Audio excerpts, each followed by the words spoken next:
কুমিল্লা ভিক্টোরিয়ান্সকে আবারও কি দেখা যাবে বিপিএলের মাঠে?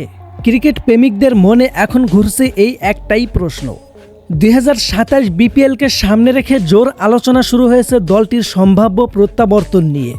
বিভিন্ন সূত্র বলছে নতুন মালিকানায় আবারও ফিরতে পারে বিপিএলের অন্যতম সফল এই ফ্র্যাঞ্চাইজি। বিপিএলের ইতিহাসে কুমিল্লা ভিক্টোরিয়ান্স মানেই সাফল্যের আরেক নাম।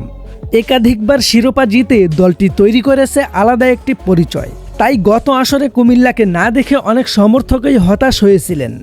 জানা গেছে 2027 সালের বিপিএল 8টি দল নিয়ে আয়োজন করার পরিকল্পনা করছে বিসিবি।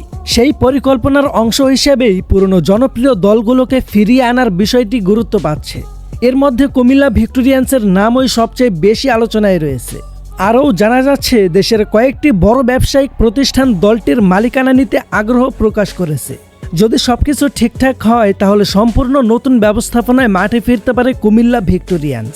এতে বিপিএলের প্রতিযোগিতা যেমন বাড়বে তেমন খুশি হবেন লাখো সমর্থকও। তবে এখন শেষ পর্যন্ত বিসিবির পক্ষ থেকে কোনো আনুষ্ঠানিক ঘোষণা আসেনি, তাই বিষয়টি এখনও আলোচনার মধ্যেই সীমাবদ্ধ। চূড়ান্ত সিদ্ধান্ত জানার জন্য সবাইকে আরও কিছুদিন অপেক্ষা করতে হবে। আপনি কি কুমিল্লা ভিক্টোরিয়ান্সকে আবারও বিপিএলে দেখতে চান? আপনার মতামত অবশ্যই কমেন্টে লিখুন।